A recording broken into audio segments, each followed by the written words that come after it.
시청자 여러분 안녕하십니까? 10월 27일 목요일 굿모닝 YTN 1부 시작합니다. 네, 먼저 오늘의 주요 뉴스부터 전해드립니다. 서해 공무원 피격 사건 당시 박지원 국정원장의 첩보 보고서 무단 삭제 의혹과 관련해 국정원은 원장이 의미로 삭제할 수 있지만 이전까지 그런 일을 지시한 적이 없었다고 밝혔습니다. 국정원은 또 미국 인플레이션 감축법 관련 동향을 사전에 파악했지만 유관 부처에 늑장 통보한 사실도 드러났습니다. 윤석열 대통령 최측근이자 국정원 2인자인 조상준 기조실장이 임명된 지 넉 달여 만에 갑자기 물러났습니다. 국정감사 직전에 이뤄진 데다 국정원장도 대통령실로부터 조 실장의 사퇴를 사후 통보받는 등 이례적인 일이어서 여러 해석이 나오고 있습니다. 검찰이 김용 민주연구원 부원장을 상대로 불법 대선 자금을 받은 경위와 2014년 지방선거를 앞두고 불법 자금을 받은 혐의를 수사하고 있지만 김 부원장은 진술을 거부하고 있습니다. 김 부원장과 민주당 이재명 대표의 또 다른 측근인 정진상 실장의 증거인멸 교사 혐의를 적용할지도 검토하고 있습니다. 대내외적으로 어려운 경제 여건 속에 윤석열 대통령이 오늘 비상경제 민생회의를 주재하고 경제위기 대응과 경제 활성화 방안을 점검합니다.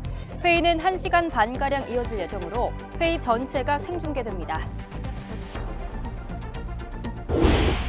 야간 택시 대란을 해소하기 위한 서울 개인택시 심야 운행조가 가동됐습니다. 하지만 택시기사들의 자발적인 참여에 의존하면서 현장에선 아직 효과를 체감하지 못하는 모습입니다. 코로나19 신규 확진자가 다시 증가세를 보이면서 겨울철 재유행 우려가 커지고 있습니다. 방역당국은 개량 백신 접종 대상을 18세 이상 모든 성인으로 확대했습니다.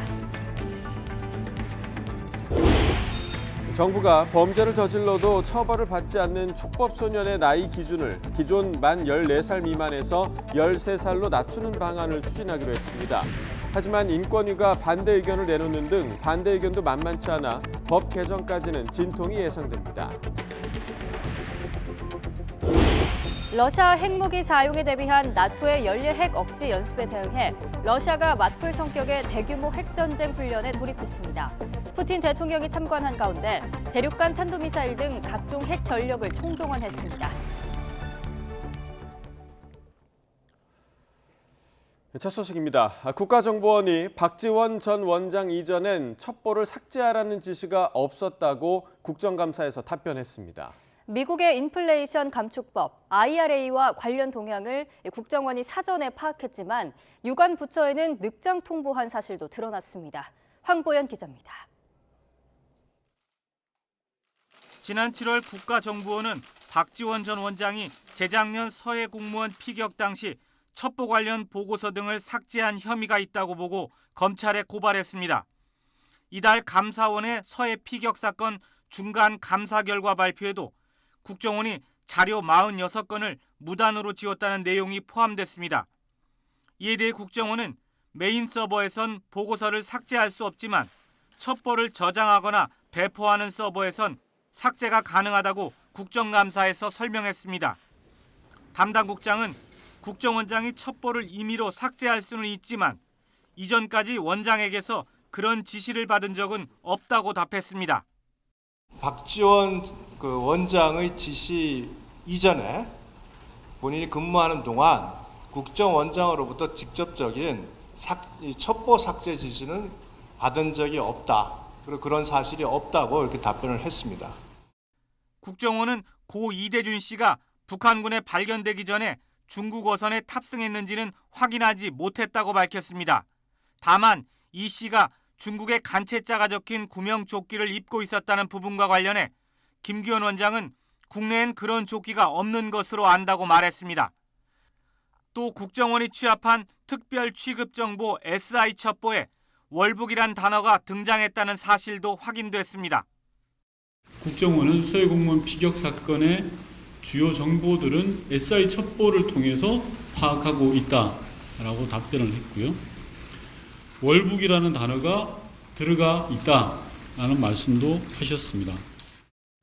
국정원이 미국 인플레이션 감축법 IRA 동향을 지난 8월 12일 파악해놓고 유관 부처엔 광복절 연휴를 넘긴 뒤인 16일에 알린 사실도 드러났습니다. 미국 의회에서 그렇게 긴박하게 법안이 통과될 줄 예상하지 못했다는 게 국정원 측 해명입니다. YTN 황보현입니다. 이신화 북한인권국제협력대사는 유엔에서 서해 공무원 피살 사건과 관련해 북한을 규탄했습니다. 이 대사는 현지 시간 26일 유엔 총회 제3위원회에서 진행된 엘리자베스 살몬 유엔 북한인권 특별보고관과의 상호 대화에서 2020년 9월 서해에서 비무장 한국 시민이 북한군에 의해 살해된 사건을 개탄한다고 말했습니다. 이 대사는 또 북한의 모든 관련 정보의 공개와 비슷한 사건의 재발 방지를 촉구한다고 강조했습니다. 그러면서 납치와 강제 실종 등은 심각한 우려의 대상이며 즉각 대응해야 할 문제라면서 북한의 이산가족 상봉 제안에 화답할 것을 촉구했습니다. 엘리자베스 살몬 유엔 북한인권 특별보고관은 북한이 심각한 인권 침해에 대한 법적 책임을 져야 한다고 강조했습니다. 살몬 보고관은 현지 시간 26일 미국 뉴욕 유엔 본부에서 열린 제77차 유엔 총회 3위원회 회의에서 국제사회는 북한의 심각한 인권 침해를 계속 모니터링하고 기록해야 한다며 이같이 말했습니다. 그러면서 아무도 처벌받지 않는 현 상황을 끝내고 형사 기소 등을 통한 책임 부과의 필요성을 계속 지지해야 한다고 촉구했습니다. 국가정보원은 북한의 7차 핵실험과 관련해 미국의 11월 중간선거 이전까지 가능성이 있다는 기존 정보 분석을 유지했습니다. 국정원은 국회 정보위원회의 국정감사에서 이같이 보고했다고 정보위 여야 간사인 국민의힘 유상범 의원과 더불어민주당 윤건영 의원이 밝혔습니다. 앞서 국정원은 지난달 28일 정보위 전체 회의에서 업무 보고를 통해 북한이 7차 핵실험을 감행한다면 중국의 20차 당대회 이후인 10월 16일부터 미국의 중간선거 전인 11월 7일 사이일 가능성이 있다고 전망했습니다. 조상준 국정원 기획조정실장이 국정원 국정감사를 앞두고 갑자기 물러났습니다. 검사장 출신으로 윤석열 대통령의 최측근인 조 실장의 사직을 놓고 여러 해석이 나오고 있습니다. 이교준 기자의 보도입니다. 윤석열 대통령은 조상준 국가정보원 기획조정실장의 사표를 수리했습니다. 대통령실 관계자는 조 실장이 사의를 표명해 수용했고 건강 문제로 입원한 것으로 알고 있다고 밝혔습니다. 대통령실에서 사표를 수리한 뒤 김규현 국정원장에게 이를 통보한 것으로 확인됐습니다. 국정원장께서 어제 8시에서 9시 사이에 대통령실 관계자로부터 유선 통보를 직접 받으셨고 그래서 면직 처리가 됐습니다. 기조실장은 국정원의 예산과 인사 등을 관장해 국정원 내 2인자로 불리는 중책입니다. 조 실장은 한동훈 법무부 장관과 함께 윤 대통령의 최측근으로 꼽히는데 기조실장이 임명된 지 4개월여 만에 스스로 물러난 것입니다. 국정원은 1심상의 이유라며 구체적인 이유를 밝히지 않았지만 조 실장의 사직을 놓고 정치권 일각에서 여러 해석이 흘러나옵니다. 박지원 전 국정원장은 SNS에서 인사 문제로 원장과 충돌하는 등 풍문을 들었지만 그 이유를 잘 모르겠다고 밝혔습니다. 반면 기조실장이 국정감사를 앞두고 그만둘 만큼 불가피한 사정이 있었을 것이란 시각도 있습니다. 비공개로 열린 국회 정보위원회에서 조 실장의 사직 배경을 놓고 의원들의 질의가 이어졌지만 김규현 국정원장은 구체적인 답변을 내놓지 않은 것으로 전해졌습니다. YTN 이교준입니다. 불법 대선 자금을 받은 혐의로 구속된 이재명 민주당 대표의 측근 김용 민주연구원 부원장이 검찰 조사에서 구체적인 진술을 거부하고 있는 것으로 파악됐습니다. 서울중앙지방검찰청은 어제 김 부원장을 나흘 연속 구치소에서 불러 조사했습니다. 김 부원장 변호인은 돈을 받지 않은 입장에서 진술하는 게 의미가 없다고 생각해 진술 거부권을 행사하고 있다고 설명했습니다. 또 검찰이 기록으로 갖고 있을지는 몰라도 유동규 전 성남도시개발공사 기획본부장의 진술 말고는 증거가 없는 상황이라고도 주장했습니다. 검찰은 유 전 본부장과 자금원 역할을 한 남욱 변호사, 전달자였던 정민용 변호사 등 관련자의 진술과 메모와 차량 출입 내역 등 물적 증거를 바탕으로 불법 정치자금 8억여 원의 사용처를 찾는 데 주력하고 있습니다. 불법 정치자금 수수 혐의를 부인하며 입을 닫은 김용 민주연구원 부원장은 지난해 9월 대장동 의혹이 처음 불거졌을 땐 유동규 전 본부장에게 집요한 연락을 시도했습니다. 당시 김 부원장은 YTN 취재진에게 통화 사실 자체를 부인하다가 나중에야 실토하기도 했는데요. 검찰은 역시 말맞추기 의혹을 키웠던 이재명 민주당 대표의 또 다른 측근 정진상 정무조정실장과 김 부원장 등에 대해서 증거인멸교사 혐의 적용도 검토하고 있습니다. 나혜인 기자입니다. 김용 민주연구원 부원장은 지난해 9월 검찰 대장동 전담수사팀의 대대적인 압수수색 직전 닷새 동안 유동규 전 본부장과 7차례 연락을 주고받았습니다. 이 가운데 6번은 기록이 남지 않는 영상통화 앱을 썼습니다.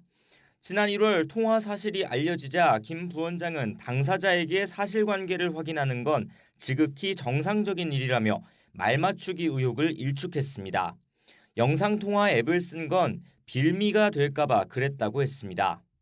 영상이 무슨 얼굴 보고 얘기하는 게 아니라 아이폰 쓰는 사람들은 페이스타임 쓰잖아요. 경선 기간이기 때문에 제가 그때 이제 뭐 전국 각지에 경선하는 사람들을 이제 통하고 이러기 때문에 이게 무슨 뭐 빌미 잡히고 이러면 안 되기 때문에 빌미가 될까 봐 영상통화를 했다는 게 무슨 말이냐고 거듭 묻자 녹음 방지 차원이라고 설명했습니다. 경선 과정에서 뭐 상대 진영이라든가 이렇게 워낙 경선이 치열하기 때문에 경선할 때는 이렇게 상대가 이제 녹음하고 이러면 안 되잖아요. 그러나 김 부원장은 이보다 앞선 지난해 11월 정진상 민주당 대표실 정무조정실장의 통화 논란이 불거졌을 땐 YTN 기자에게 자신은 유 전 본부장과 통화한 적 없다고 거짓말했습니다. 거짓 해명 역시 괜한 오해를 살까 봐 일부러 그랬다고 해명했습니다.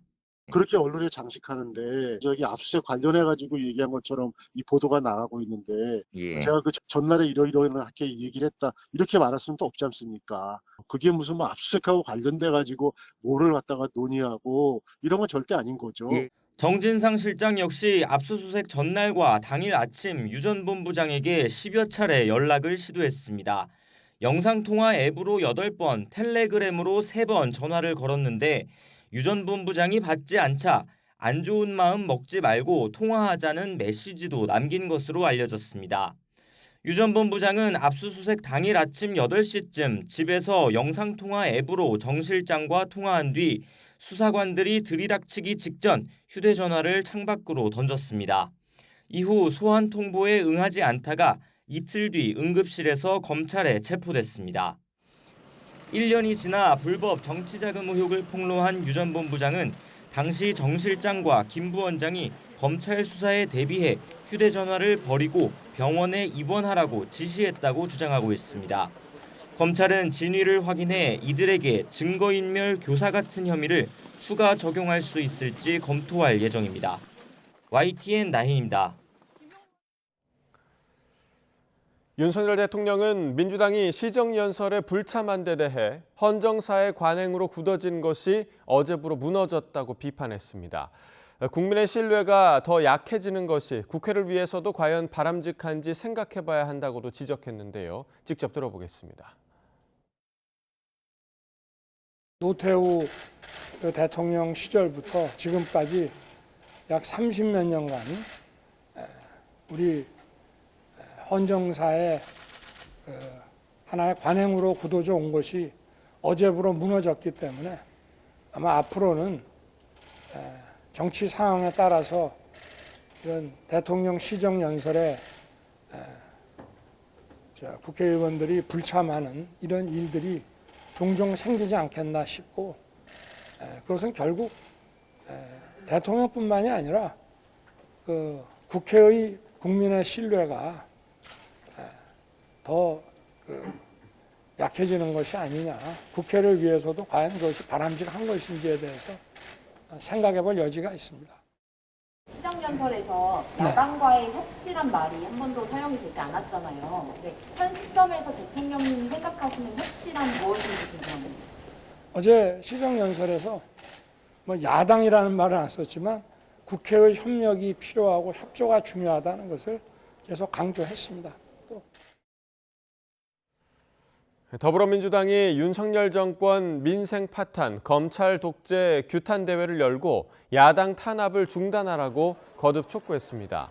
국회 본청 앞 계단에서 열린 규탄 대회에서 이재명 대표는 야당 탄압과 전 정권 공격으로 현 정부가 만든 민생 경제 참사 등을 가릴 수 없다며 국가 역량을 야당 탄압과 정치 보복에 허비하는 건 죄악이라고 비판했습니다. 국민의힘은 더불어민주당이 민생을 철저히 외면한 채 이재명 방탄만을 외치고 있다고 강하게 비판했습니다. 박정아 수석 대변인은 브리핑을 통해 민주당이 국회에서 민생 파탄, 검찰 독재 규탄 대회를 열었다며 공당의 책무는 있고 이재명만 외치고 있다고 지적했습니다. 특히 현실 경제가 얼어붙은 지금 만사를 정쟁으로 일관하고 있다면서 민주당이 손톱만큼이라도 민생에 관심이 있는지 의문이라고 질타했습니다. 미국의 경기 침체 가능성을 경고하는 적신호가 또다시 켜졌습니다. 약 1년 뒤 경기 침체가 닥칠 위험을 나타내는 미 국채 장단기 수익률 곡선 역전 현상이 벌어졌다며 뉴욕타임스가 보도했습니다. 현지 시간 26일 뉴욕타임스에 따르면 3개월물 미 국채 금리가 지난 24일 장중 10년물 미 국채 금리를 역전한 데 이어서 25일에는 오전 내내 10년물 금리를 웃돌았습니다. 지난 7월 초부터 2년물 미 국채 금리가 10년물 금리를 역전한 데 이어 3개월물마저 장기 국채인 10년물 금리를 추월한 것입니다. 이와 같은 장단기 국채 금리 역전은 경기 침체의 전조로 받아들여지고 있습니다. 미국 연방준비제도의 가파른 기준금리 인상 여파로 미국 주택담보대출, 즉 모기지 평균 금리가 20여 년 만에 7%를 넘어섰습니다. 미국 모기지은행협회가 집계한 30년 만기 고정금리 모기지의 평균 금리는 지난주 한 주 사이 0.22%포인트 상승해 7.16%로 올라섰다며 로이터 통신이 보도했습니다. 이 같은 수치는 2001년 이후 가장 높은 수준으로 미국의 모기지 평균 금리가 7%를 넘어선 건 20여 년 만입니다. 연준이 인플레이션을 억제하기 위해서 공격적으로 기준금리를 올리며 주택담보대출 금리는 올해 초와 비교해 2배 이상 올랐습니다. 국민의힘 소속 김진태 강원도지사의 레고랜드 채무보증 불이행 선언으로 촉발된 자금시장 경색이 정치권 공방으로 번졌습니다. 더불어민주당은 검찰 출신들이 경제를 망친다며 공세 고삐를 바짝 조였는데 국민의힘은 정부 대책이 효과를 내고 있다며 야당 공세를 일축했습니다. 김경수 기자입니다. 더불어민주당은 이른바 레고랜드 사태를 고리로 윤석열 정부에 대한 비판 수위를 한껏 끌어올렸습니다.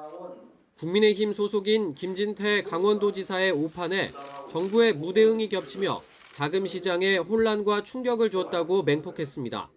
무능, 무책임, 무대책.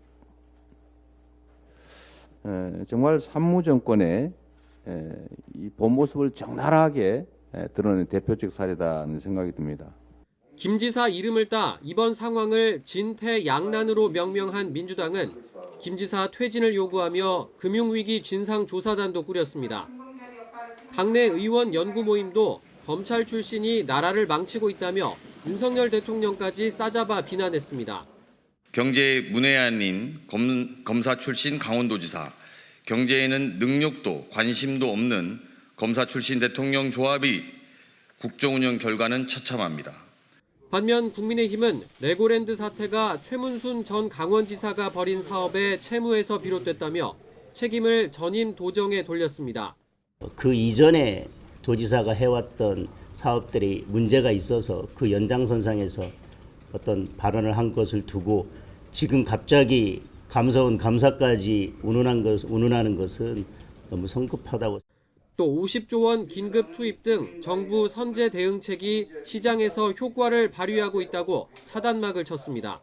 곧바로 50조 플러스 알파를 들였고 또 기업들이 발행한 회사채나 CP 같은 경우에 대해서 8조 원 정도에 있던 기금을 16조로 올려서 주는 메시지가 상당히 실효적으로 잘 작동이 됐다. 다만 지금 상황이 IMF 때보다 심각할 수 있다는 우려와 함께 김 지사의 결정 과정이 아쉽다는 목소리도 당내에서 나오고 있습니다. 강원도가 채무이행을 할 수 있음에도 불구하고 미이행 발표로 불신을 키운 점에 대해서는 다시 한번 돌아볼 필요가 있지 않나 생각이 듭니다. 나비의 날개가 태풍을 불러온다는 사실을 명심하고 레고랜드발 자금시장 경색의 파장이 어디까지 이어질지 관심이 쏠리는 가운데 정치권의 내탓 공방도 본격적으로 불붙는 모양새입니다. YTN 김경수입니다. SK하이닉스의 3분기 영업이익이 지난해보다 60% 감소하며 어닝 쇼크를 기록했습니다. SK하이닉스는 공시를 통해 3분기 매출이 지난해보다 7% 감소한 10조 9,829억 원, 영업이익은 1조 6,556억 원으로 잠정 집계됐다고 밝혔습니다. 글로벌 인플레이션과 금리 인상 등으로 반도체 디램과 낸드 제품 수요가 부진해 판매량과 가격이 모두 떨어져 실적이 악화한 거로 분석됩니다. 경기 둔화 우려와 기준금리 인상에 따른 이자 부담 확대로 가계 신용 위험이 19년 만에 최고치로 치솟았습니다. 한국은행 자료를 보면 은행들이 예상한 4분기 신용 위험 지수는 39를 기록해 코로나19 초기인 2020년 2분기 이후 가장 높았습니다. 특히 가계 신용 위험은 3분기 33에서 4분기 43으로 대폭 상승하면서 지난 2003년 3분기 이후 19년 만에 가장 높은 수준을 기록했습니다. 대통령실이 오늘 용산 대통령실에서 윤석열 대통령 주재로 열리는 제11차 비상경제 민생회의 전체를 언론과 국민에 공개합니다. 회의에서 윤 대통령과 추경호 경제부총리 겸 기획재정부 장관 등 경제관계부처 장관들은 타원형 테이블에 둘러앉아 85분 정도 토론을 진행할 예정입니다. 주제는 경제위기 대응과 수출 동력 확보 방안, 특히 신성장 산업 등 미래 먹거리에 집중될 거로 예상됩니다. 서울 개인 택시가 어제 밤에만 운행하는 심야 운행조 가동을 시작했습니다. 심야 택시 대란을 해소하겠다는 국토교통부의 대책에 따른 건데 기사들의 자발적인 참여에 의존하다 보니 현장은 반신반의하는 분위기입니다. 김혜린 기자입니다. 서울 개인 택시가 밤 10시에서 새벽 3시 사이에 운행하는 심야 운행조를 투입한 첫날. 현장에서는 밤사이 또다시 택시 대란이 펼쳐졌습니다. 평소랑 똑같은 것 같아요. 네. 택시 지금 몇 분째 잡고 계세요? 한 10분, 15분? 10분, 15분 정도. 네. 택시 기사들은 심야 운행조 운영이 택시 공급 부족 사태를 해소할 수 있을지 반신반의하는 분위기였습니다. 아무래도 나이 든 사람들은 밤엔 이렇게까지 안 해요. 웬만하면 일찍 들어가 버려요. 앞서 코로나19 확산 이후 심야 택시 대란이 이어지면서 국토교통부와 서울 개인택시업계는 연말까지 심야 운행조를 운영하겠다는 계획을 내놓았습니다. 서울 개인택시조합 차량을 5개 조로 나눠 매일 밤사이 택시 3,000대가량을 추가로 투입하겠다는 겁니다. 하지만 택시기사들의 자발적인 참여에 의존하는 만큼 당장 목표한 대수를 달성하기엔 쉽지 않은 상황. 도입 첫날 원희룡 국토교통부 장관은 개인택시조합을 찾아 기사들의 심야 운행 참여를 독려했습니다. 서울 개인택시조합은 연말 피크 기간을 고려해 12월 중순까지는 목표 운행 대수를 달성하겠다는 계획입니다. 국토부는 11월 첫째 주까지 모든 플랫폼 업체가 심야 탄력 호출률을 출시하는 만큼 심야 운행을 선택하는 택시기사가 늘어날 것으로 낙관하고 있는 가운데 시민들이 현장에서 이를 체감할 수 있을지는 미지수입니다. YTN 김혜린입니다. 코로나19 7차 재유행이 예상보다 빨리 진행될 거란 전망이 나오는 가운데 어젯밤 9시까지 3만 명대의 확진자가 나왔습니다. 서울시 등 각 지방자치단체에 따르면 밤 9시까지 전국 17개 시도에서 확진 판정을 받은 사람은 33,671명으로 집계됐습니다. 전날 같은 시간대 집계치보다 5,779명이 적지만 일주일 전보다는 8,900여 명이 많습니다. 또 수요일 동시간대 집계만 보면 지난달 14일 이후 6주 사이 가장 높은 수준입니다. 겨울철 코로나19 재유행에 대비해 현재 고령층 등 건강 취약계층에 우선 접종하고 있는 개량 백신을 오늘부터 일반 성인도 맞을 수 있게 됩니다. 질병관리청은 코로나19 이가 백신 접종 대상을 18세 이상 성인으로 확대하고 현재 국내에서 유행하고 있는 오미크론 하위 변이 BA.5에 대응하도록 개발된 백신 등 화이자 백신 2종을 추가로 도입하기로 했습니다.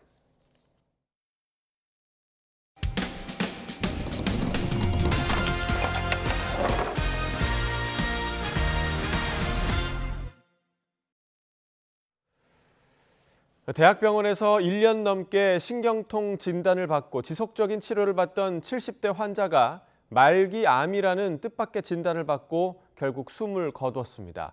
그런데 이 환자의 초기 MRI에 종양을 의심할 수 있는 병변이 찍혀 있었던 것으로 나중에 확인되면서 유족들은 의사가 암 판정 시기를 놓친 거라고 주장하고 있습니다. 제보는 와의 김다현 기자의 보도입니다.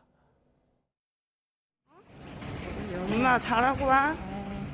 알았지? 안 울을 거야.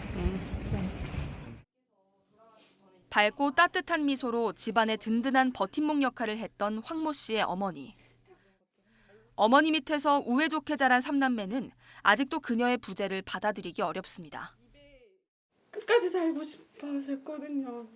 자기 돌아가시기 얼마 전까지만 해도 자기는 치료약이 없냐고.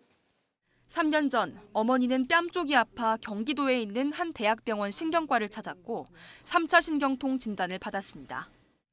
3차 신경은 얼굴과 머리에서 오는 통각과 온도 감각을 뇌에 전달하는 신경으로 말 그대로 신경통의 한 종류입니다. 의사만 믿고 1년 넘게 버텼는데 통증은 사라지지 않았습니다. 급기야 어머니는 입에서 피를 콸콸 쏟아내기도 했습니다. 황 씨 어머니가 3차 신경통 진단을 받았던 대학병원입니다. 약 1년 반 뒤 어머니는 이 병원 이비인후과에서 침샘암 4기 진단을 받았습니다. 황당하고 다급한 마음에 다른 병원으로 옮겨 여러 차례 수술을 받았지만 이미 구석구석 암이 퍼진 상태였고 결국 사망했습니다. 이후 외부 영상의학과에 어머니가 처음 촬영했던 MRI 사진 판독을 요청했는데 충격적인 결과가 나왔습니다. 혀 아래쪽에 종양일 가능성이 의심되는 병변이 보인다는 겁니다. 한 신경외과 전문의는 해당 사진에서 병변이 확인된다며 의사가 3차 신경 부위를 집중적으로 확인하다 보니 놓쳤을 수 있다는 의견을 내놨습니다. 취재진은 어머니에게 첫 진단을 내린 의사에게 여러 차례 입장을 물었지만 아직까지 답변이 없는 상황입니다. 안 하신다고 하셨다고요. 취소하셔가지고 근데 따로 진료가 있지 않으세요. 오늘 같은 경우는. 네. 대법원 판례에 따라 의사의 주의 의무나 설명 의무를 위반한 게 아니냐는 지적도 나옵니다. 조직 검사를 시행하지 않고 아니면 관련 인상과로 협진을 하거나 진료를 권유하지 않은 게 저는 과실로 인정될 가능성이 높다고 생각합니다. 최근 5년 동안 한국소비자원에 접수된 암 관련 의료 서비스 피해 구제 신청 340여 건 가운데 암 오진 사례는 37.8%.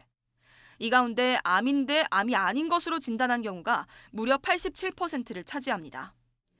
의학 분야 자체가 워낙 전문적이라 의사의 말 한마디 한마디에 울고 웃을 수밖에 없는 게 환자들과 그 가족들의 어쩔 수 없는 현실입니다.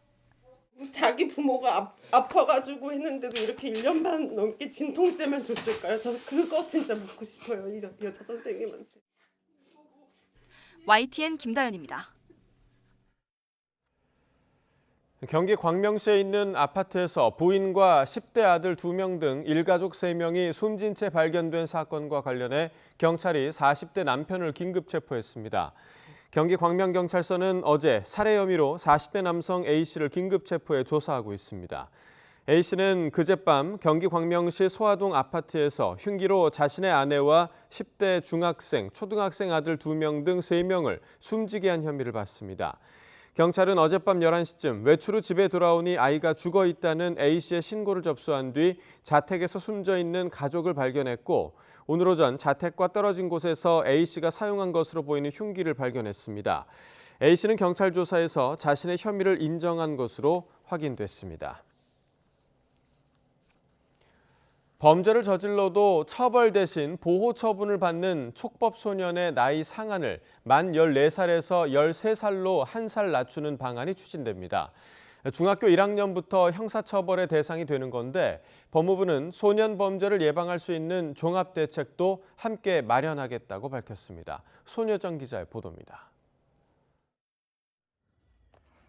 지난 7월 파출소 문을 발로 차고 순찰차 위에 올라가 난동을 부린 중학교 2학년생 A군.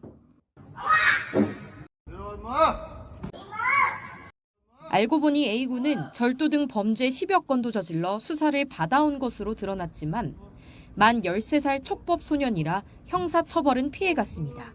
촉법 소년은 형사적 책임을 묻는 대신 사회봉사나 소년원 송치 같은 보호 처분을 받는 만 10살 이상, 만 14살 미만 아동 청소년을 말합니다. 하지만 이들이 살인이나 성폭력 같은 강력 범죄를 저질러도 처벌이 지나치게 관대하다며 촉법 소년 나이 기준을 현실화해야 한다는 지적이 계속됐습니다. 이에 지난 6월 관련 전담팀을 꾸린 법무부는 촉법 소년의 상한 기준을 14살에서 13살로 1살 낮추는 법 개정안을 마련하겠다고 밝혔습니다. 소년 흉악 범죄로부터 국민을 안전하게 보호할 필요성이 증대됐습니다. 지난 70년간 바뀌지 않은 이 제도를 변경할 만한 사회적 공감대가 형성되어 있다는 점을 말씀드립니다. 법무부는 소년 인구는 줄어들고 있지만 반대로 촉법 소년의 범죄는 갈수록 늘어나는 데다 그 정도도 더욱 흉포화되고 있다고 설명했습니다. 보호 처분을 받은 촉법 소년 가운데 13살 비중은 이미 70%에 달하는데 만 13살은 중학교 1학년에서 2학년에 해당하는 나이라서 우리 학제도 고려했다고 설명했습니다.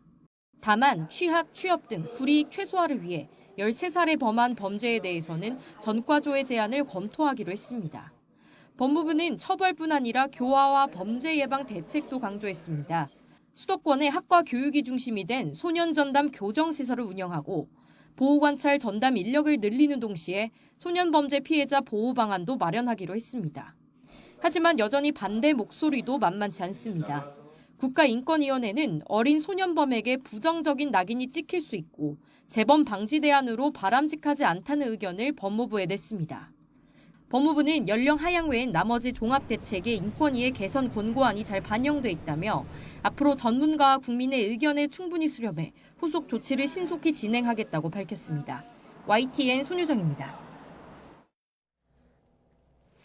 러시아가 푸틴 대통령이 참관한 가운데 핵훈련을 실시했습니다. 극초음속 미사일과 대륙간 탄도미사일 ICBM 등을 발사하며 핵훈련 시위를 벌였습니다. 이종수 기자입니다.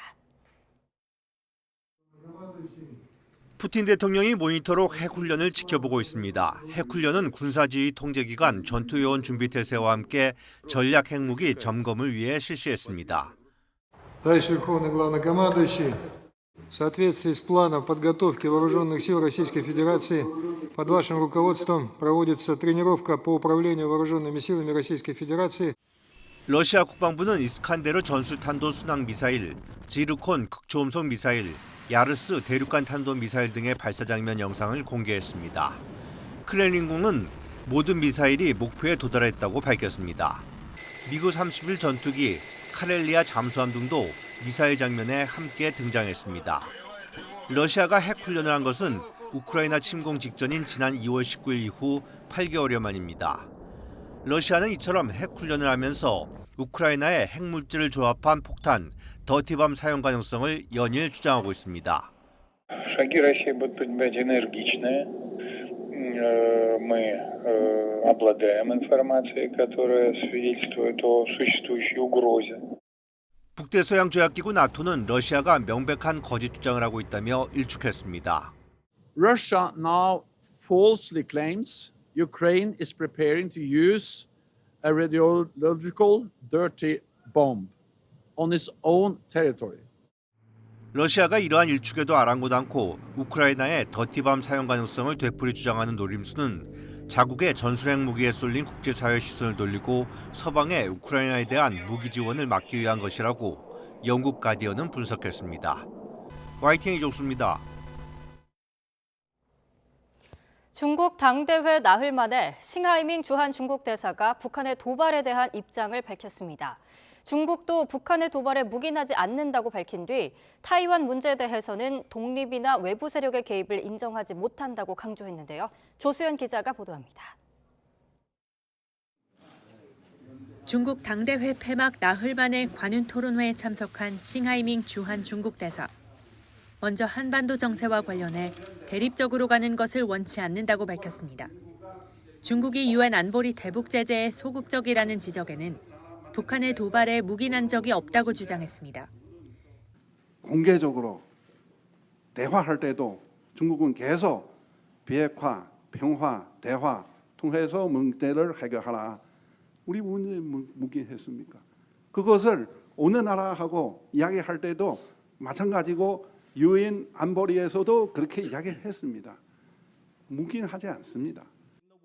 이어 타이완에 대한 시진핑 국가주석의 무력 통일 방안이 전쟁도 불사하겠다는 뜻인지 묻자 하나의 중국 원칙을 거듭 강조하면서 최대한 평화적인 방법으로 통일하자는 게 중국의 입장이라고 밝혔습니다. 타이완의 독립은 절대로 인정할 수 없고 펠로시 미 하원 의장의 방문도 거론하면서 외부 세력이 개입해선 안 된다고 강조했습니다. 우리 계속 노력하지만 그러나 독립하자 하는 사람에 대해서 용납하지 않습니다. 또 외부 세력의 개입을 인정하지 않습니다. 신 대사는 또 중국은 세계의 패권자가 되려고 다른 나라와 싸울 생각이 없다며 미국을 강하게 비판했습니다. 특히 중미 관계가 내리막길을 걸으며 한중 관계에도 큰 영향을 미치고 있고 새로운 고비를 맞고 있다고 덧붙였습니다. 그러면서 서로 호감도가 높지 않아 매우 안타깝다고 말해 향후 한중 관계에 대한 우려를 나타냈습니다. YTN 조수연입니다.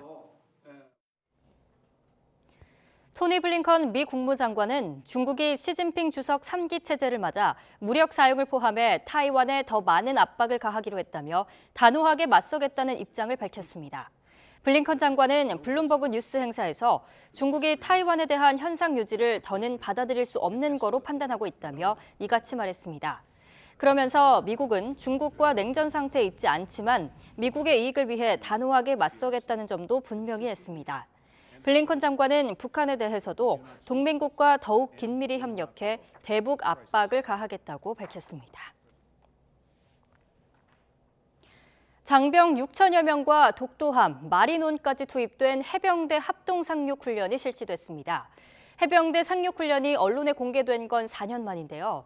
최근 연쇄 도발을 일으키고 있는 북한을 겨냥한 경고 메시지로 풀이됩니다. 신준명 기자입니다. 상륙 돌격 헬기 마리논에서 해병대 특수수색대가 거침없이 뛰어내린 뒤 은밀하게 이동합니다. 상륙 돌격 장갑차 KAAV는 연막탄을 터뜨리며 해안에 상륙하고 해병대원들은 신속하게 목표 지점에 전개합니다.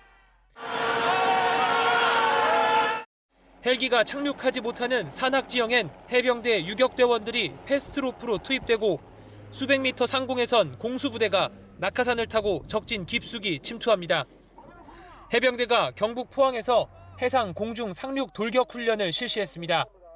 해병대와 해군 등 장병 6천여 명이 투입됐습니다. KAAV 40여 대, 독도함 등 함정 10여 척, C-130 수송기와 상륙 기동헬기 마리논 등 항공기 50여 대도 합세했습니다. 여기에 공군 작전사령부와 육군 특수전사령부, 국군 화생방사령부와 사이버작전사령부까지 참가하면서 한국군 단독 합동 상륙작전의 수행 능력을 검증했습니다. 한국군 단독의 합동 상륙작전 계획을 수립하고 합동 전력의 운영 절차를 집중 숙달하며 실전적이고 강도 높은 훈련을 시행 중에 있습니다.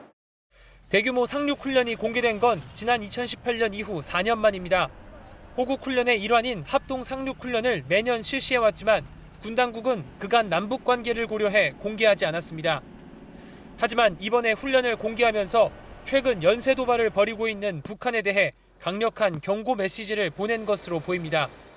상륙훈련 자체가 북한으로서는 기습적으로 공세적으로 느껴지기 때문에 그럴 수밖에 없고 당연히 이 훈련에 대한 압박이 좀 클 수밖에 없을 것으로 보여지고 해병대는 내년 3월 미군이 참여하는 한미연합 상륙훈련 쌍용훈련도 5년 만에 정상적으로 시행할 계획입니다.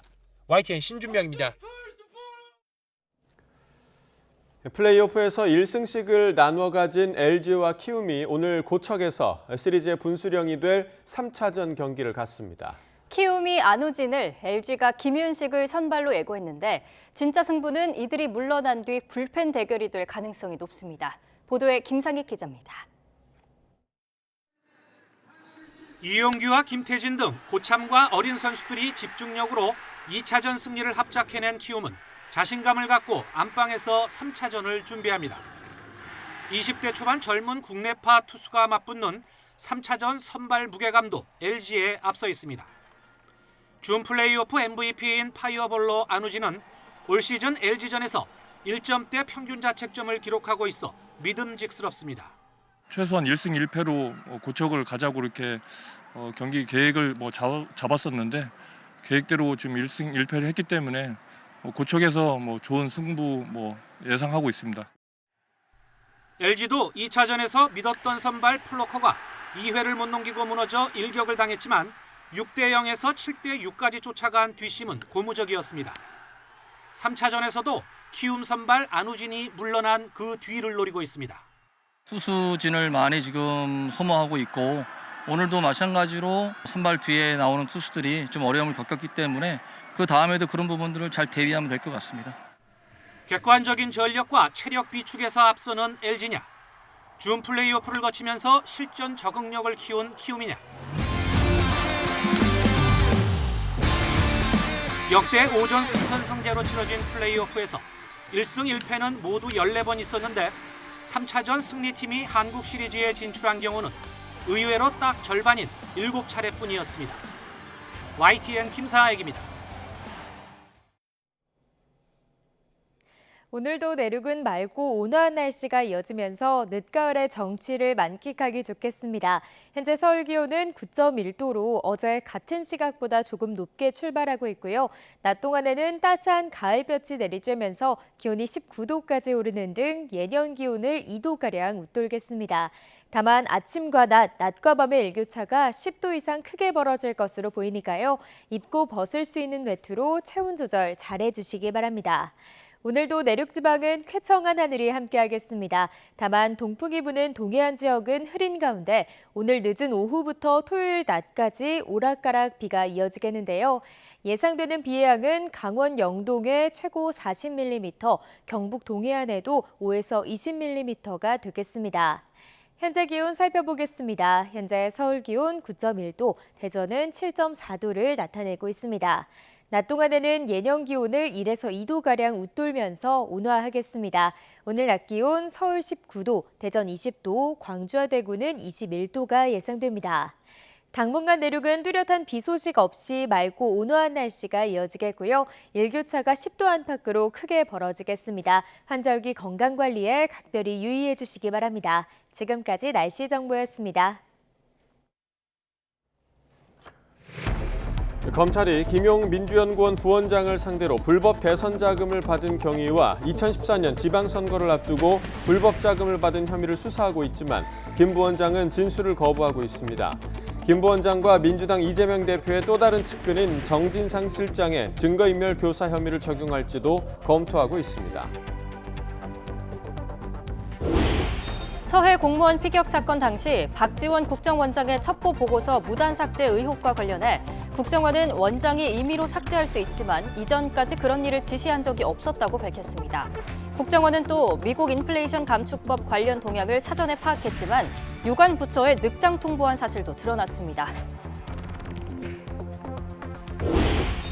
정부가 범죄를 저질러도 처벌을 받지 않는 촉법소년의 나이 기준을 기존 만 14살 미만에서 13살로 낮추는 방안을 추진하기로 했습니다. 하지만 인권위가 반대 의견을 내놓는 등 반대 의견도 만만치 않아 법 개정까지는 진통이 예상됩니다. 정부가 내년부터 5년 동안 공급할 공공주택 50만 호 가운데 70%가량을 20, 30대 청년층에 배정하기로 했습니다. 미혼 청년을 대상으로 한 특별 공급 제도도 신설됩니다. 러시아 핵무기 사용에 대비한 나토의 연례 핵 억제 연습에 대응해 러시아가 맞불 성격의 대규모 핵전쟁 훈련에 돌입했습니다. 푸틴 대통령이 참관한 가운데 대륙간 탄도미사일 등 각종 핵 전력을 총동원했습니다. 네, 굿모닝 YTN 이어갑니다. 불법 대선 자금을 받은 적이 없다며 혐의를 강하게 부인해온 김용 민주연구원 부원장이 자금의 사용처 등 검찰 추궁에 구체적인 진술을 거부하고 있습니다. 검찰은 김 부원장의 과거 다른 금품 수수 의혹도 들여다보고 있는데 특히 지방선거가 있던 2014년에 주목하고 있습니다. 김다연 기자입니다. 대장동 일당으로부터 불법 정치자금 8억여 원을 건네받은 혐의로 구속된 김용 민주연구원 부원장이 나흘 연속 구치소에서 불려나와 검찰 조사를 받았습니다. 검찰은 김 부원장을 상대로 자금 사용처 등을 캐물었지만 김 부원장은 구체적인 진술을 거부한 거로 알려졌습니다. 김 부원장 측은 돈을 받지 않은 입장에서 진술하는 게 의미가 없다고 생각했다고 거부 이유를 설명했습니다. 검찰이 기록으로 갖고 있을진 몰라도 유동규 전 성남도시개발공사 기획본부장의 진술 말고는 증거가 없는 상황이라고도 주장했습니다. 김 부원장은 입을 열지 않고 있지만 유 전 본부장과 자금원 역할을 한 남욱 변호사, 전달자였던 정민용 변호사 등 관련자의 진술은 일치하고 있습니다. 검찰은 진술 외에도 돈 전달 정황이 담긴 메모와 전달 장소로 지목된 아파트 주차장에 차량 출입 내역과 같은 물적 증거도 확보한 상황입니다. 검찰은 자금 사용처 추적과 함께 김 부원장의 다른 금품 수수 의혹도 들여다보고 있습니다. 검찰이 주목하는 시기는 지방선거가 있던 2014년으로 미래신도시 개발 특혜 사건 공소장에도 관련 내용이 적시돼 있습니다. 공소장엔 유 전 본부장이 대장동 일당에게 부동산 개발 사업을 계속하려면 이재명 당시 성남시장의 재선이 중요하다고 말했다는 내용이 적혀 있습니다. 또 남 변호사가 유 전 본부장에게 지방선거 무렵인 2014년 6월까진 자금을 마련하겠다고 했던 대목도 나옵니다. 김 부원장과 이재명 민주당 대표의 또 다른 측근 정진상 대표실 정무조정실장에 대한 접대 정황도 언급됐습니다. 검찰은 불법으로 건네진 돈이 더 있을 거로 보고 김 부원장의 2010년부터 2018년 사이 재산 변동 과정까지 살펴보고 있습니다. 검토 결과에 따라 정치자금법 위반 혐의를 넘어 뇌물 혐의 추가 적용 여부도 갈릴 전망입니다. YTN 김다연입니다. 감사원이 전현희 국민권익위원장을 검찰에 수사 의뢰한 데 대해 전 위원장은 명백한 정치 탄압이라고 주장했습니다. 감사원은 이미 사실관계 확인을 마쳤고 권익위 직원들을 포함한 많은 관련자 진술까지 확보했다는 입장입니다. 보도에 김세호 기자입니다. 전현희 권익위원장은 자신에 대한 감사원의 검찰 수사 요청에 거세게 반발했습니다. 감사원의 검찰 수사 의뢰는 임기가 정해진 국민권익위원장을 사퇴시키기 위한 목적으로 명백한 정치 탄압이자 불법 직권 남용입니다. 전 위원장은 감사원이 직원들에 대한 강압조사, PC 포렌식 작업, 방대한 자료 확보에도 자신에 대한 위법성을 찾지 못했다고 주장했습니다. 감사원이 수사 의뢰한 추미애 전 법무부 장관 아들과 관련한 유권 해석, 그리고 서해 공무원 피격 사건 관련 유권 해석도 부당하게 개입하지 않았다고 거듭 강조했습니다. 전 위원장은 감사원이 자신에 대한 직접 조사를 거부한 채 감사위원회 의결도 건너뛰고 검찰에 수사 의뢰를 했다며 강력한 법적 대응을 하겠다고 말했습니다. 이에 대해 감사원은 감사 기간 전 위원장을 둘러싼 구체적 사실관계를 확인해 주변 조사까지 마쳤다고 밝혔습니다. 또 전 위원장에게 수차례 해명 기회를 줬지만 전 위원장이 회피했고 사실과 다른 주장으로 감사를 방해했다고 지적했습니다. 전 위원장이 추미애 전 장관 관련 유권 해석에 개입하지 않았다는 주장에는 이미 전 위원장 주장과 다른 권익위 직원들의 진술을 확보했다고 반박했습니다. 더불어민주당은 감사원의 검찰 수사 의뢰를 규탄하고 엄중한 책임을 물을 것이며 감사원법 개정안을 한층 구체화하겠다고 목소리를 높였습니다.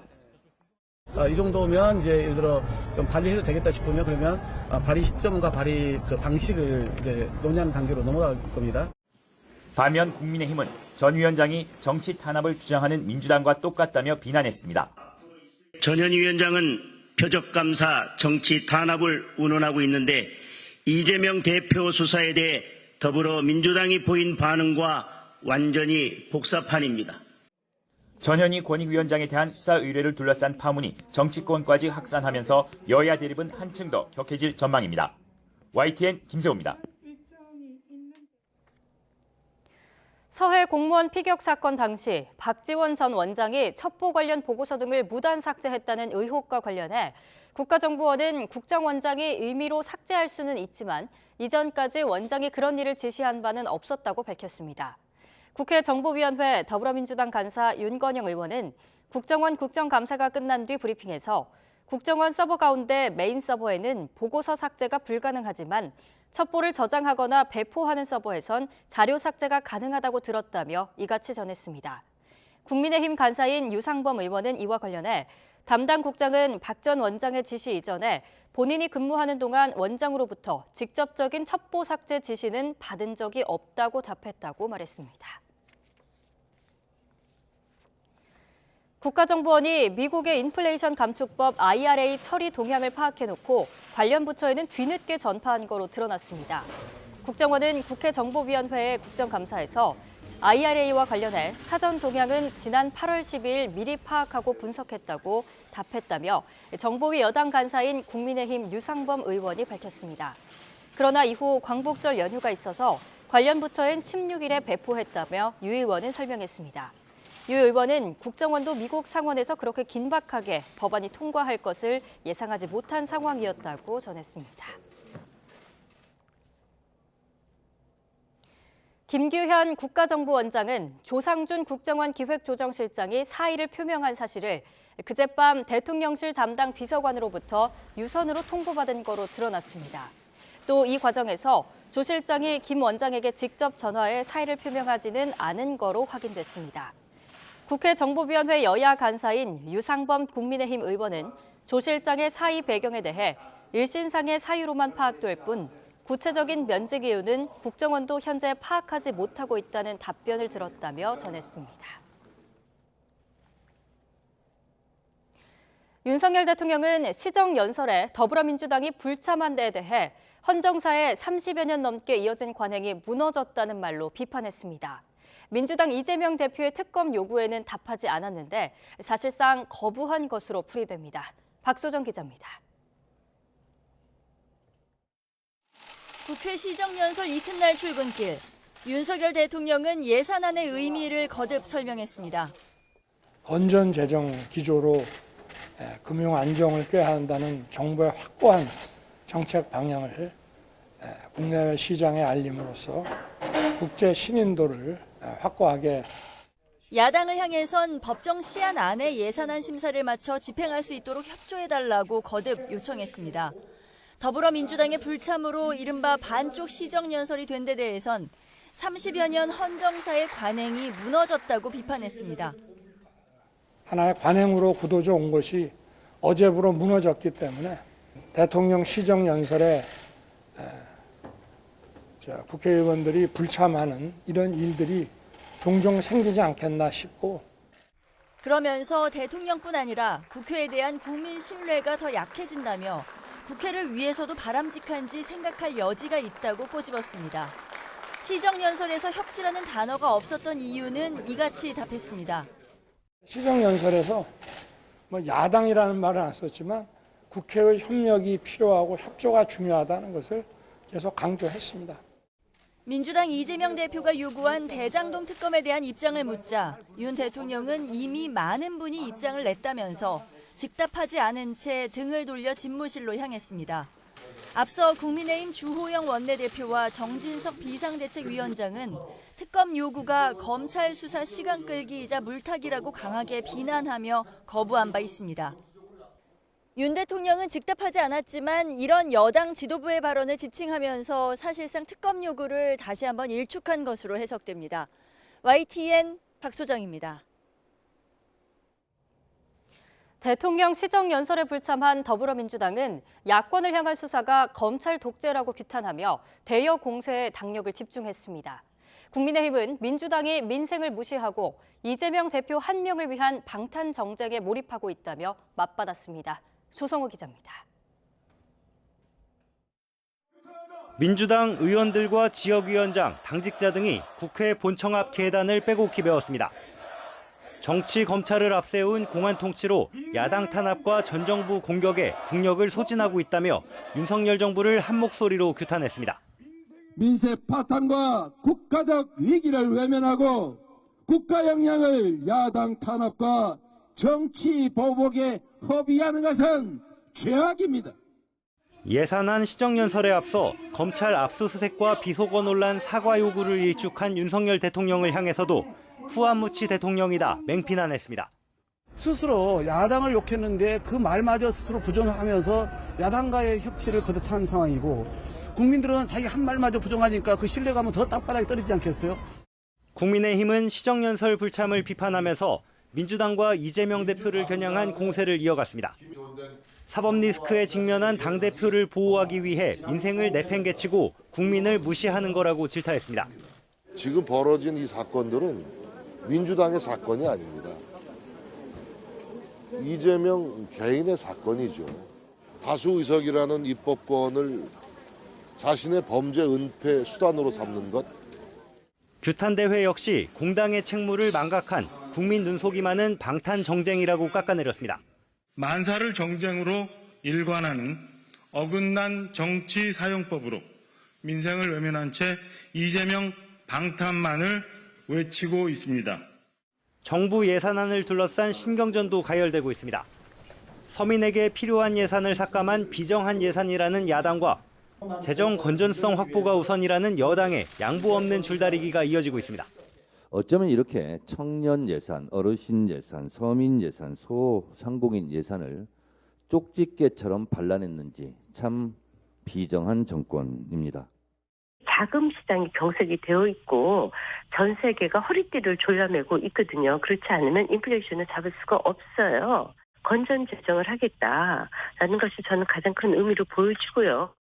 예산 심사를 앞두고 여야 할 것 없이 저마다 방식으로 민생을 얘기하고 있지만 반환점을 돈 정기국회에서 예산과 민생 법안 논의는 여전히 정쟁 뒤로 밀려있는 모양새입니다. YTN 조성호입니다.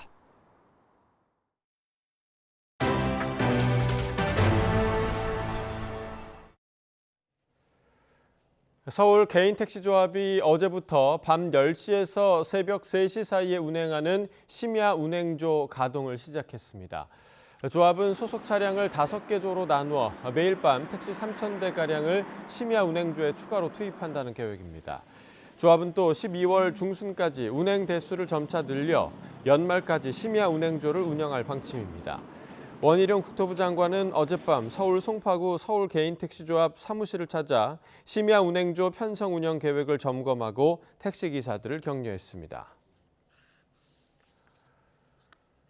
범죄를 저질러도 처벌 대신 보호 처분을 받는 촉법소년의 나이 상한 기준이 기존 만 14살에서 13살로 1살 낮추는 방안이 추진됩니다. 법무부는 어제 소년범죄 종합대책을 발표하고 촉법소년 상한 나이를 만 13살로 낮추도록 소년법과 형법 개정안을 마련하겠다고 밝혔습니다. 법무부는 소년범죄가 흉포화되는 데다 보호 처분을 받은 촉법소년 가운데 13살이 차지하는 비중이 70%에 달한다며 학제 등도 고려해 촉법소년 나이 상한을 현실화하기로 했다고 설명했습니다. 경남에 있는 한 초등학교에서 1학년 교사가 5학년 학생들에게 욕설이 섞인 말을 하면서 논란이 일고 있습니다. 해당 교사는 자신의 잘못을 인정하면서 학부모와 학생들에게 사과했는데요. 하지만 교육청은 이 교사를 직위 해제했습니다. 오태인 기자입니다. 경남에 있는 한 시골학교 5학년 학생들이 쓴 진술서입니다. 여기가 돼지우리냐? 부모는 너희를 개돼지로 알고 키웠다. 차마 입에 담기 힘든 글이 적혔습니다. 학생들이 선생님에게 들은 폭언을 글로 옮긴 건데 험한 말을 쏟아낸 사람은 다름 아닌 같은 학교 1학년 선생님. 지난 13일 점심시간 5학년 교실 청소 지도를 하는 과정에서 폭언을 퍼부었습니다. 교실로 다시 돌아가는 걸 무서워해요. 그 선생님이 나타날 수 있을 거라는 그 막연한 두려움을 가지고 있는 것 같아요. 아이들에게 상황을 전해들은 학부모들은 학교를 항의 방문했습니다. 하지만 해당 교사는 학교를 찾아간 부모에게 폭언한 뒤 교실에서 또 학생들에게 막말을 내뱉었습니다. 12명에 불과한 학생들은 결국 지난 24일부터 등교를 거부했습니다. 어따 대고 학부모가 학교에 찾아와가서 인권침해, 국권침해! 나 신고하겠어! 너무 황당하더라고요. 해당 교사는 결국 학부모들이 모두 모인 자리에서 사과했습니다. 하지만 사과는 받아들여지지 않았고 학교 측은 병가 처리에 학생들과 교사를 우선 분리했습니다. 취재진과 전화통화에서는 최근 힘든 일이 많아 판단이 흐려진 것 같다고 해명했습니다. 부모들은 해당 교사가 절대 교단으로 돌아오면 안 된다며 강한 징계를 요구하고 있습니다. 그럴 정말로 그 9월까지는 그런 전혀 없었거든요. 저희한테. 그러다 갑자기 그러니까 저희도 충격을 받아보고 어떻게 저희들도 대응할지 모르겠고. 경남교육청은 해당 교사를 직위 해제하고 피해 학생과 학부모를 함께 심리 상담하고 결과에 따라 등교 여부를 판단할 예정입니다.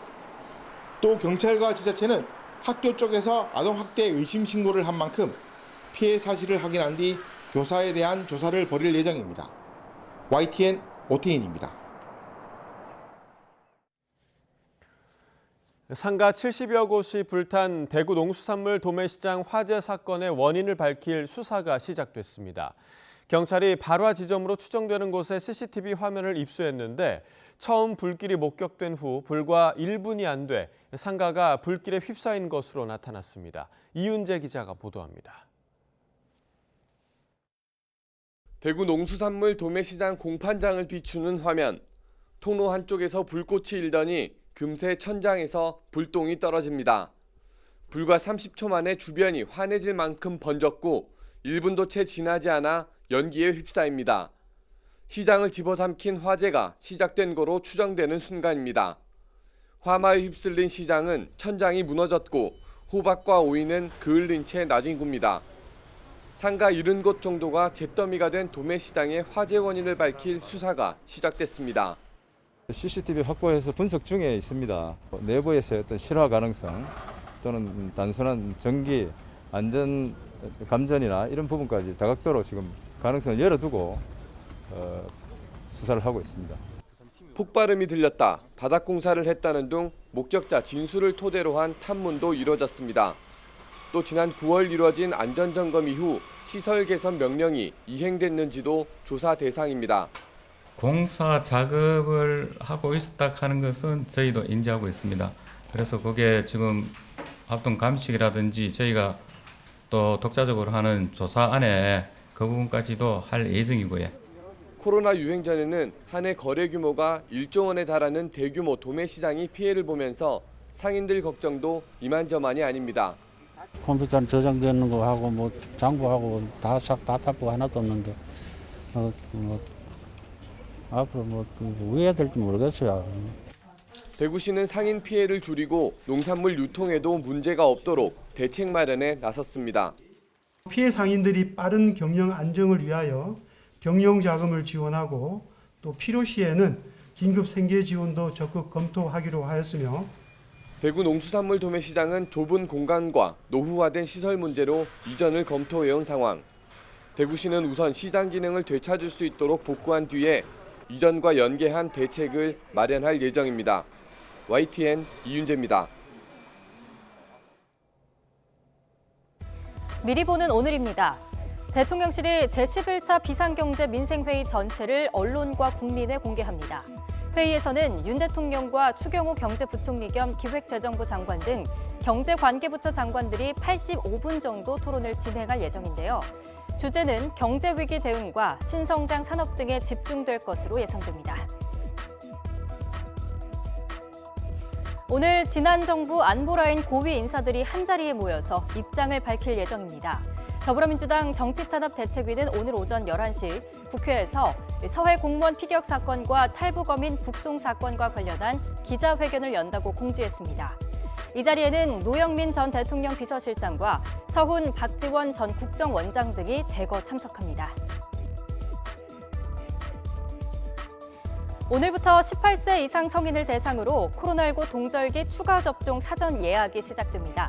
질병관리청은 현재 60세 이상 등 건강 취약계층에 우선 시행 중인 2가 백신 접종 대상을 일반 성인으로 확대하기로 했는데요. 오미크론 하위변이 BA.5 맞춤형 화이자의 2가 백신은 오늘부터 예약해서 다음 달 14일부터 접종이 시작됩니다. 모더나의 개량 백신은 오늘부터 당일 접종도 가능합니다. 계곡 살인 사건의 주범 이은혜와 공범 조현수에 대해 오늘 1심 선고가 내려집니다.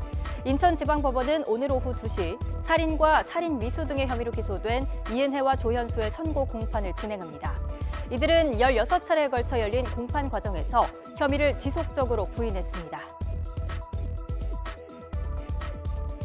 헌법재판소가 8촌 이내 혈족 사이의 결혼을 금지하고 혼인 무효 사유로 규정한 현행법이 위헌인지 오늘 결론 내립니다. 헌법재판소는 오늘 청구인 A씨가 낸 헌법소원 심판 사건을 선고하는데요.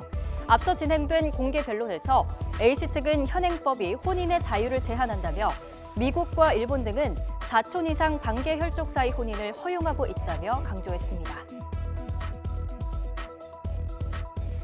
현대 기아차 사내 하청 노동자들이 지난 2010년부터 회사를 상대로 직접 고용 관계를 인정해달라며 잇따라 제기한 소송의 최종 결론이 오늘 나옵니다. 소송 결과에 따라서 이들의 직접 고용 관계가 인정되면 현대 기아차는 수백억 원대 배상 책임을 질 수 있습니다. 지금까지 미리 보는 오늘이었습니다.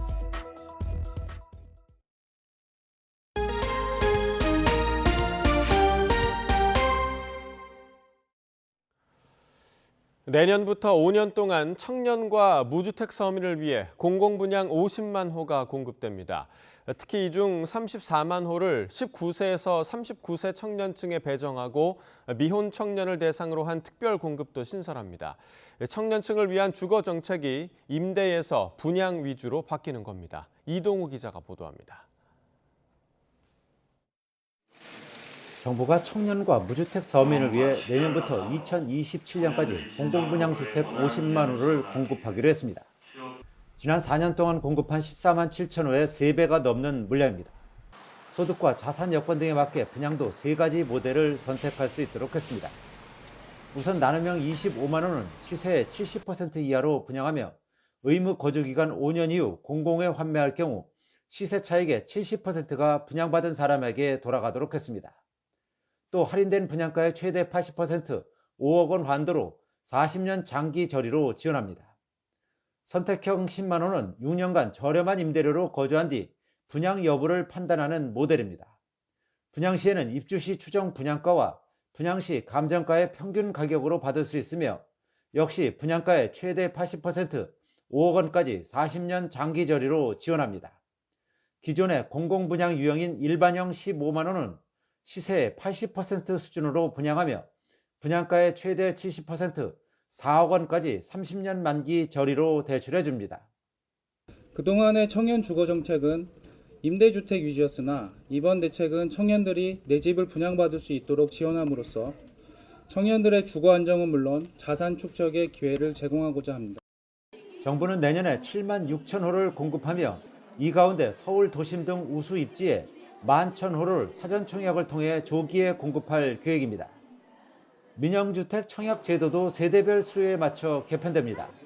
우선 투기과열주군의 1, 2인 청년 가구 수요가 높은 전용면적 85제곱미터 이하의 추첨제를 60%와 30% 신설에 적용합니다. 다만 중장년 수요가 많은 85제곱미터 초과의 경우 추첨을 기존 50%에서 20%로 축소하고 가점제를 80%로 확대했습니다. 이는 투기과열지구 85제곱미터 이하 중소형 평수는 가점제 100%로 공급돼 부양가족이 적고 무주택 기간이 짧은 청년층의 당첨 기회가 적었던 것을 보완하고 중장년층에는 넓은 평수의 당첨 기회를 확대하는 차원입니다. YTN 이동호입니다. 현대중공업그룹 조선 3사 노동조합 조합원들이 모두 파업을 가결했습니다. 현대중공업 노조는 파업 찬반 투표 결과 전체 조합원 중 67.2%가 투표하고 재적 대비 63.2%가 찬성했다고 밝혔습니다. 현대미포조선 노조와 현대삼호중공업 노조도 파업을 가결했습니다. 이들 노조 대표는 오늘 울산시청에서 기자회견을 열고 향후 투쟁 방향 등을 밝힐 예정입니다. 노동당국이 부당 전보와 직장 내 괴롭힘 등의 논란이 발생한 MBC를 특별 감독합니다. 고용노동부는 사용자의 불법 행위에 적극적으로 대처하기 위해 최근 국정감사에서 논란이 된 MBC 등에 대해 열흘 동안 특별 감독을 시행한다고 밝혔습니다. 앞서 국회 환경노동위원회의 노동부 국정감사에서 국민의힘 일부 의원은 MBC의 부당 전보와 직장 내 괴롭힘 등에 대해 문제를 제기하면서 부당 노동 행위에 대한 특별 감독을 요구했습니다. 북한의 7차 핵실험 가능성이 제기되는 가운데 한미일 외교 차관이 만나 대응 방안을 논의했습니다. 이번 협의에서 세 나라는 북한이 핵실험을 실시할 경우 단호한 대응을 재확인하면서 동시에 대화를 통한 해법을 강조했습니다. 도쿄 이경아 특파원이 보도합니다. 지난 6월에 이어 넉 달 만에 한미일 외교 차관 협의가 도쿄에서 열렸습니다. 1시간 반 동안 진행된 협의에서 세 사람은 북한의 잇단 탄도미사일 발사와 핵위협에 대해 강한 우려를 드러냈습니다. 이와 함께 북한이 핵실험을 실시할 경우 단호한 대응이 필요하다는 데 뜻을 같이 했습니다. 핵무기 사용 위협을 노고로 하고 있는 상황에서 3국이 긴밀히 공조를 지속해 나가기로 했습니다. 특히 3국은 북한이 끝내 7차 핵실험을 감행할 경우 전례 없이 강력한 대응이 필요하다는 데 공감하였습니다. 세 나라는 북한 비핵화를 위한 지역의 억지력 강화와 안보리 등 유엔을 통한 대응, 그리고 외교적 노력을 위해 긴밀히 협력하기로 뜻을 모았습니다. 셔먼 미 국무부 부장관은 일본 언론에 북한이 조만간 핵실험을 실시할 것이라는 게 일반적인 견해라고 밝혔습니다. 핵실험에는 대가가 따를 것이라는 점을 분명히 하면서 동시에 북한의 대화를 촉구했습니다. We urge the DPRK to refrain from further provocations, and we remain committed to dialogue with the DPRK without preconditions. 세 나라는 특히 최근 출범한 시진핑 3기 체제에 대해 의견을 나눈 뒤 새 지도부를 주시한다고 밝혔습니다. 그러면서 중국의 세력 확장을 강하게 견제했습니다. 東シナ海および南シナ海情勢を含め議論を行い、力による一方的な現状変更の試みを許してはならないとの認識を共有しました。 미국은 타이완 해협의 평화와 안정이 중요하다며 타이완 방위를 위해 한국, 일본과 협력할 것이라고 밝혔습니다. 세 나라는 이와 함께 러시아의 우크라이나 영토 병합은 유엔 헌장 위반이라며 핵무기 사용이 있어서는 안 된다고 거듭 강조했습니다. 또 기후변화와 공급망 교란 등 국제사회가 직면한 다양한 과제에 대해서도 협력을 강화하기로 했습니다. 도쿄에서 YTN 이경아입니다. 러시아가 블라디미르 푸틴 대통령이 참관하는 가운데 정례 핵훈련을 실시했다고 타스, 로이터 통신이 보도했습니다. 크렘린궁은 현지 시간 26일 푸틴 대통령의 지도 아래 군이 육상과 해상, 공중에서 전략적 억지력 훈련을 시행했으며 실제 탄도와 순항미사일 발사가 이루어졌다고 밝혔습니다. 푸틴 대통령은 크렘린궁 상황실에서 영상을 통해 발레리 게라시모프 러시아군 총참모장의 보고를 들었습니다. 금리가 빠르게 오른 여파 등으로 채권 시장이 얼어붙으면서 지난달 회사채 발행 규모가 크게 줄었습니다. 금융감독원은 지난달 회사채 발행 규모가 16조 4,480억 원으로 지난 8월보다 19.8% 감소했다고 밝혔습니다. 특히 일반 회사채와 금융채 발행이 많이 줄었고 일반 회사채 가운데서는 AAA 등급 회사채 발행이 이루어지지 않아 우량물 비중이 33% 넘게 감소했습니다. 반면 주식은 기업 공개 금액이 증가하면서 지난달 발행 규모가 전달보다 105% 늘었습니다. 코로나로 걸렸던 빗장이 풀리면서 외국인 관광객들이 한국으로 돌아오고 있습니다. 몇 년째 텅 비었던 관광지 거리에도 다시 활기가 돌기 시작했는데요. 강민경 기자가 여행객들을 만나보고 왔습니다. 평일 낮 광화문. 저마다 마음에 드는 한복을 골라 입은 외국인들이 활짝 웃으며 돌담길을 걷습니다. 코로나로 인한 거리두기가 풀리면서 한국을 찾은 외국인들은 예전부터 꼭 서울에 와보고 싶었다며 설레는 마음을 감추지 못합니다. 인조인 여행 왔어요. 한복 입어보고 재미있어요. Korea has a lot of the traditional the value. I think it's like some kind of kings and like a Sejong king. It's really famous in the world. 전통시장을 찾는 외국인 관광객의 발걸음도 늘었습니다. 간장게장을 앞에 두고 인증사진을 찍거나 빈대떡을 먹고 감탄하며 한국의 깊은 맛을 한껏 즐깁니다. It's my first time trying the pancake and it's really good. And I think we will try other things around. 이제 다시 서울거리에서 외국인 관광객을 찾는 건 어렵지 않은 일이 됐습니다. For me, Korea is very safety place. I don't afraid when I go alone somewhere. 지난 8월 한국을 찾은 외국인은 31만 명입니다. 이 중 관광 목적으로 한국을 찾아온 사람만 15만 9천여 명인데 1년 전에 비하면 8배 넘게 늘었습니다. 입국할 때 반드시 받아야 했던 PCR 검사까지 폐지되며 한국은 다시 여행하기 좋은 나라가 됐습니다. 가장 기대가 큰 건 암흑의 시기를 지나야 했던 상인들입니다. 지금 계속해서 외국인들이 아주 무척 많이 들어와가지고 시장도 활성화되고 어떤 그 활력이 조금 넘치는 그런 분위기입니다. 코로나가 퍼지기 전인 3년 전 여름 때와 비교하면 아직 관광객은 고작 10% 수준에 불과한 상황. 중국인 관광객이 빠지며 가장 큰 타격을 입었던 명동 상권도 회복되고 있긴 하지만 아직 절반 가까운 상점이 비어 있습니다.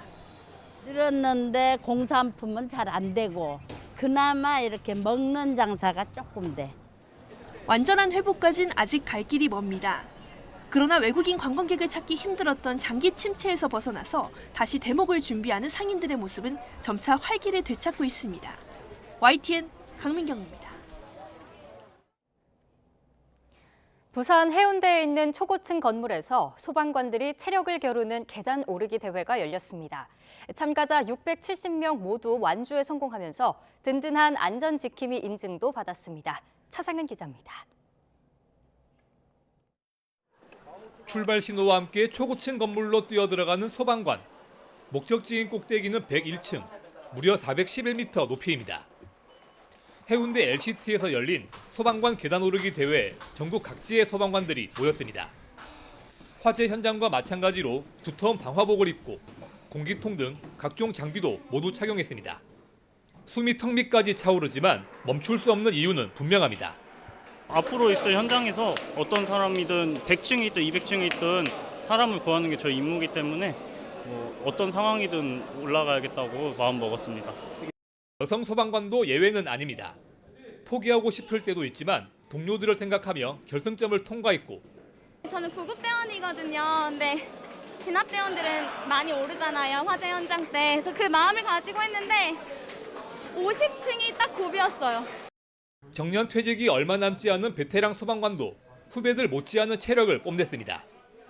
우리 포커센터 직원들이 다 함께 방화복 경쟁 부분으로 참가하게 돼서 동참하는 뜻으로 참가하게 됐습니다.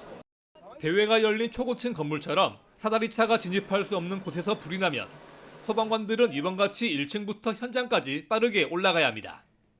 100층 높이를 한 번에 올라가는 건 소방관도 쉽지 않은 일이지만 한 명도 빠짐없이 성공하며 국민의 안전지킴이임을 인증했습니다.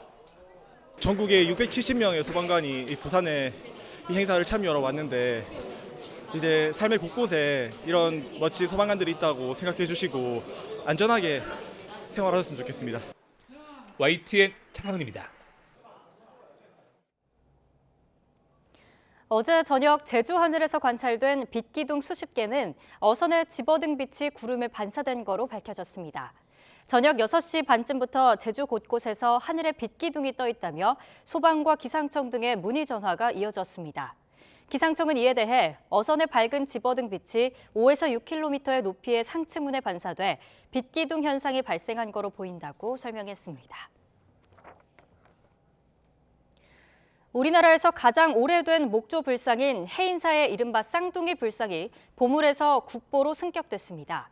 문화재청은 합천 해인사 법보전과 대적 광전에 있던 목조 비로잔합을 2점과 이 불상들에서 나온 복장 유물을 국보로 지정했습니다.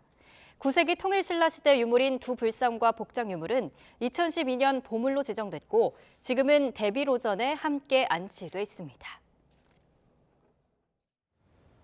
오늘도 완연한 늦가을 날씨가 이어지면서 야외 활동하기 좋겠습니다. 현재 서울 기온은 9.1도로 예년 기온을 다소 웃돌고 있고요. 낮 동안에는 서울 기온이 19도까지 오르면서 온화함이 감돌겠습니다. 다만 일교차가 10도 이상 크게 벌어질 것으로 보이니까요. 옷차림과 건강관리에 각별히 유의해 주시기 바랍니다. 오늘도 내륙은 쾌청한 하늘이 함께하겠습니다. 다만 동풍이 부는 동해안은 흐린 가운데 오늘 늦은 오후부터 토요일 낮까지 오락가락 비가 이어지겠는데요. 예상되는 비의 양은 강원 영동에 최고 40mm, 경북 동해안에도 5에서 20mm가 되겠습니다. 현재 기온 살펴보겠습니다. 현재 서울 기온 9.1도, 대전 7.4도, 부산은 14.7도를 나타내고 있습니다. 낮 동안에는 아침보다 기온이 10도 이상 크게 오르겠습니다. 서울 한낮 기온 19도, 대전 20도, 광주와 대구는 21도로 예년보다 온화하겠습니다. 당분간 내륙은 뚜렷한 비 소식 없이 완연한 가을 날씨가 이어지겠고요. 연일 맑은 날씨 속에 대기는 점점 더 건조해질 전망입니다. 일교차가 10도 안팎으로 크게 벌어지면서 내일까지 서울 등 중서부 지방을 중심으로 감기 가능 지수가 높은 수준을 유지하겠습니다. 외출하실 때는 따뜻한 옷차림 해주시고요. 수분 섭취를 충분히 하는 등 건강관리 잘해주시기 바랍니다. 지금까지 서울 상암동에서 YTN 윤수빈입니다.